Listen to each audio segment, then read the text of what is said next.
Hey everybody, it's me again, Wednesday Night Live with Victoria Vane. Only, I don't know who I am tonight. I'm 1930-ish Victoria Vane. So I decided to go all out. I made this dress today. It's a 1930s vintage pattern, and I got it mostly done. The back isn't done. I need one more button, but I didn't have the third button to match, so I have to go get more buttons tomorrow. So anyway, since I had the dress done, I thought I would put it on and do the 1930s. Yay! What do y'all think? I tried to do the makeup. There's a lot of range. I got this wig. I wish it was a little longer. I don't like really short hair on me, but this was a very popular, this is a finger wave. So this was a very popular style in the 20s and 30s. And here I am. So I can't see any comments from here. I'm nearsighted. So now I guess I will pull the camera up and have a chat with y'all. I'm gonna crank it up now and hi. Do I look like me? What do y'all think? I tried to do the makeup, but I don't know. I need a little more practice. So here's the 1930s version of me. Hi, Lori. Hi, Chastity. Hi, Pam. Hey, Kelly. How are you? So this is a vintage 1930s dress. I told you I have been seriously collecting vintage patterns. I've been actively looking for certain things that I want to make. And I think this is a very wearable dress. The reason I made this is I had exactly 1.3 yards of this blue linen left over from a dress, one of the Georgian dresses I did for somebody. And I don't want, I have all these scraps of fabric piling up and I don't know what to do with them. So I decided to start going through and looking for usable sizes, and I just want to start making things so I can get rid of all the scraps that are cluttering up my closet, because I don't throw anything away that's usable. So anyway, it was wide fabric. This only used less than 1.5 yards of fabric. That was part of the reason I had wanted to do something from the 1930s. I wanted to do a whole 1930s wardrobe because I actually like the 30s fashions better than the 20s. The 20s are kind of fun, but the dropped waist isn't flattering to a lot of people unless you're really tall and really thin. The dropped waist styles, don't work real well. But the 1930s were very feminine. The lines came back. They were still, not voluptuous like the 50s, but the 30s were softly feminine. So the curves started coming back in the female figure. And so I really like this dress. It's a modest dress, but I feel like I could, with my normal look, I feel like I could wear this dress just about anywhere. I mean, it's not a dressy dress, it's an everyday dress. I will show you the back, but the back is not really done because I need a third button. I didn't have a third button. So I have kind of a gap here, but I need a third button for right there. So there's the back of the dress, and here's the front of the dress. Ta-da! So, let's see who else is there. Hey, Amy. Hey, April. I haven't seen you in ages. So, wave, wave, wave. I'm hitting the wave button. I'm waving to people. Here's a real wave. And then also, I am working on commissions. So I finished a commission this week also for Renee Bernard. You guys have seen the pictures, I'm sure, but I'll show it to you anyway. So I'll be shipping this out tomorrow. I didn't ship it today because I just wanted to be able to feature it on my video tonight. I'm going to pull back just a little bit so you can see the full view. So this is burnt orange silk, embroidered silk. And this dress was a commission for Renee Bernard, who heads up the historical romance retreat. So Renee will be wearing this dress at HRR. I think she intends it for her ball gown dress. She said she wanted something Regency. I'm doing a lot of Regencies. Here, I'm gonna pull up my chair so I can chat comfortably. So I'm doing a lot of Regencies right now. I have another commission I'll be starting tomorrow, a blue Regency dress. And then I have another one I'll be starting after that. That's another blue Regency dress, but that one has peacocks on it, so that'll be pretty. And then what else do I have to make? And then Renee also wants a Victorian dress, but I didn't want to do her Victorian until I knew how this one would fit her. She hasn't ever tried it on, so I need her to try this one on, and based on how this one fits, I should know what to do for the Victorian dress. So that will be coming up very soon, also in the next month or so. So yeah, and then I'm going to be doing some more stuff. Basically, I'm doing a commission, then I'm playing around with stuff for myself, then I'm doing another commission, then I'm doing more stuff for myself. And I am working on some book stuff in between also. So I don't see anybody now. Where is everybody? The comments disappeared. Quiet mode turned on. Swipe left. Oh, okay. I'm not sure what happened. Okay, there. Okay. For some reason, my phone went into quiet mode, and so I thought I was all alone. Hey, Amy. Hey, babe. Xenia Lynch. This is leftover from your dress. So this was the material left over from your skirt, so I made a 1930s dress out of it. So that was her dress. Hey, Jennifer. Hey, Danny. Thanks, Danny. I don't like short hair on me, but this was one of the looks. Between the two, I think I like the black short bob better than this one. Maybe I would like this one if it was blonder, maybe closer to a platinum blonde. I might get more excited about it, but I thought it looked more natural, and I thought this probably was very typical for the time. So I wanted to do, a typical hairstyle, try to do a typical look. Thank you, April. And Amy, yes, orange is an unusual color for this Regency dress. But I think Renee can pull it off, because Renee is redhead. She has kind of coppery red hair, and I think that it will look really great on her. It wouldn't look good on, see, I can wear orange, but I can't wear that shade of orange. I can wear like more of a coral shade, or I don't know, that one's not my shade. But orange is kind of a hard color to wear, but I think Renee will look really good in it. Okay. Hey, Maureen, how are you? So that is pretty much what I've been up to. Let's see what else. I made a jacket yesterday to go with my 1940s trousers. If you didn't see them, I posted lots of pictures of them. I made them right before we went away for our anniversary weekend. We went up to Biltmore. We stayed at the Grove Park Inn this time. We've never stayed there yet. I said we went up to Biltmore. We didn't. We didn't go to the Biltmore. We went to Asheville. I'm so used to saying Biltmore. So we went to Asheville, but we stayed at the Grove Park Inn. We did not go to the Biltmore.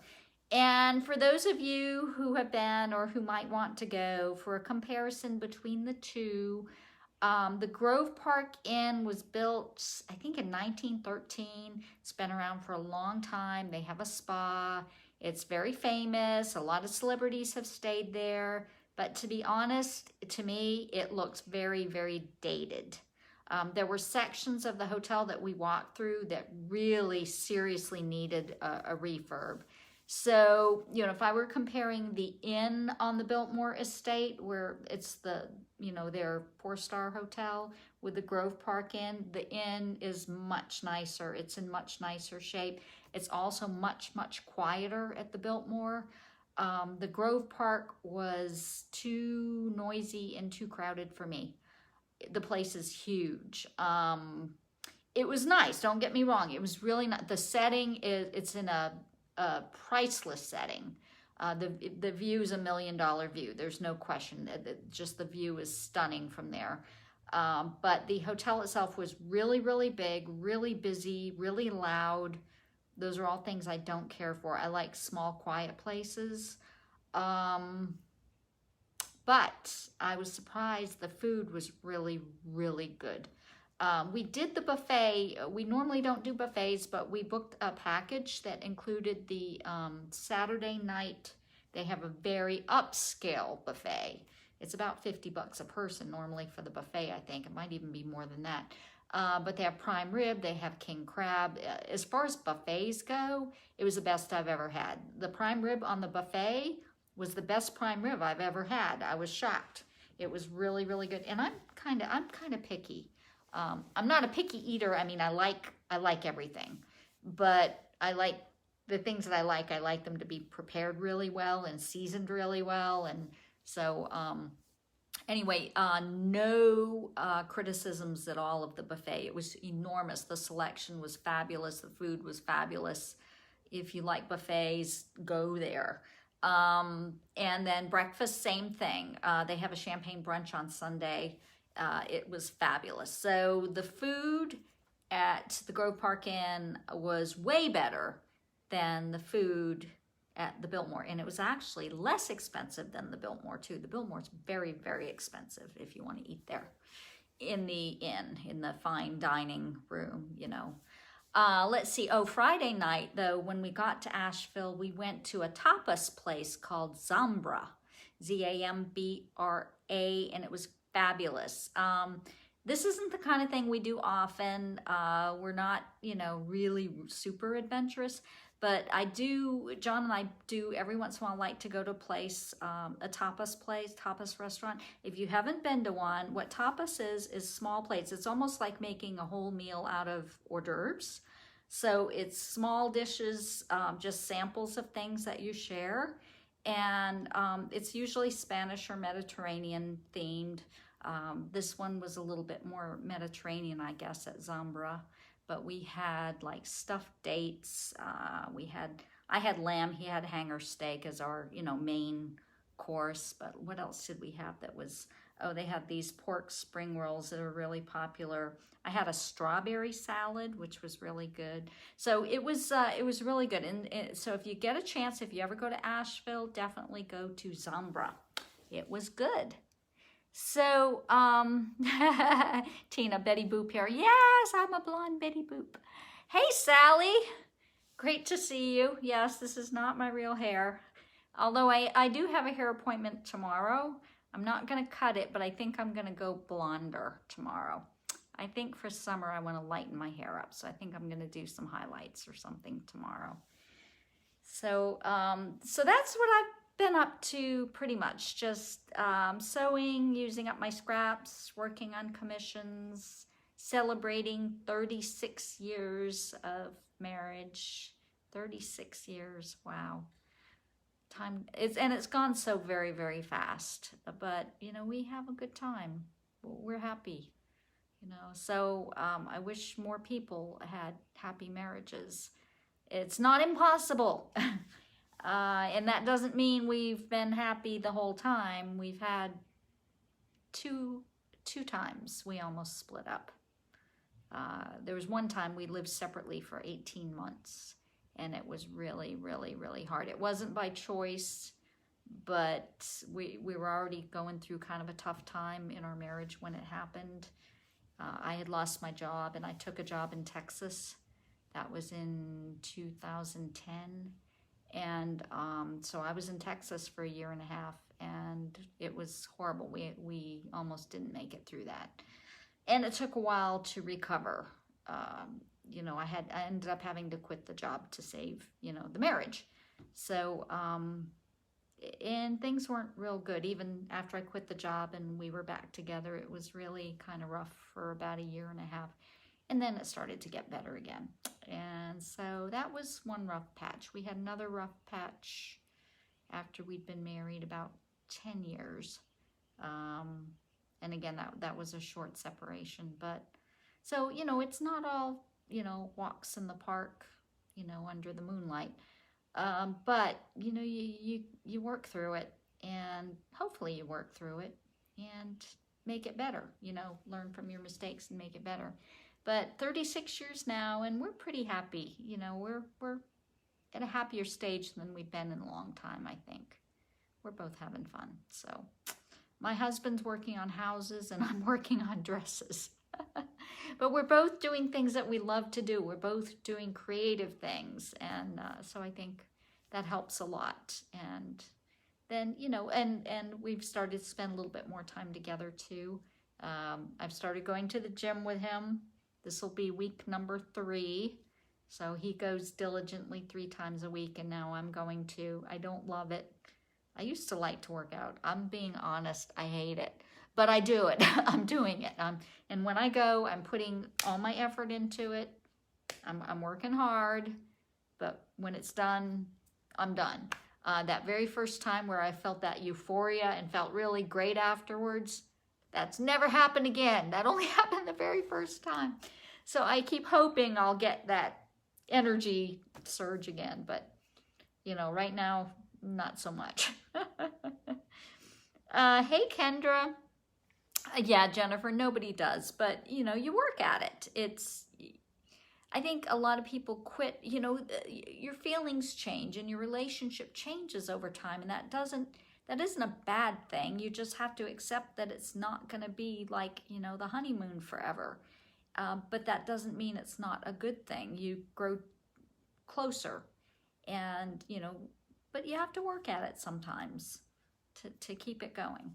So too many people quit. It's really sad.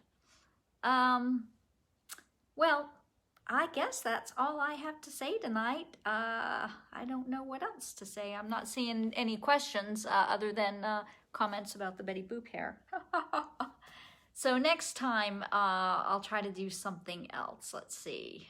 What am I working on next? Maybe next time I'll do something more glamorous. I'll try to, because I am going to do a 1930s evening gown. So maybe I'll do something like that for next week if I have time. But I've got to get those commissions done. Hi, April. Marriages work on both sides. Compromise worked. Yes. Yes. And you just got to be willing. You got to be willing to do it. And it's hard sometimes. It's hard to compromise, especially if you really, really disagree on something. One of the biggest things that hurts marriage, though, financial stress is I think damages more marriages than anything else. And that's really, really hard. And that's something that everybody has to work on too, is just, you know, how to manage your money and, you know, how to get out of debt. Getting out of debt is a really, really good thing to do. It's good for you financially. It's good for a marriage also. And we worked really hard at that the last 10 years, you know, trying to, you know, manage our money better and get out of debt. And so we're in a better situation. And that it takes a lot of stress off the marriage. And also, you know, as your kids get older, when your kids are young, it's really, really hard, especially for a woman, you know, because men show love through more physically than we do. We show love more emotionally. Men show love more physically. And I know when especially when you're raising children, it's really, really hard to feel romantic and to feel, you know, the sexual drive. I noticed that when I was in my 30s, you know, when I was raising kids, I was working full time, I was raising children. I just didn't have any energy, and my sex drive was. But that gets better too. When the kids get older, that gets better too. It doesn't have to die after 50. So yeah, we're in our mid-50s now, and that part's pretty good too. Maybe not, you know, we're not like teenagers, but it can be pretty good. So anyway, I guess I've said enough for tonight, and I hope you enjoyed the dresses. And I hope I've just made you laugh or put a smile on your face. And I will see you all again next week. Love y'all. Bye.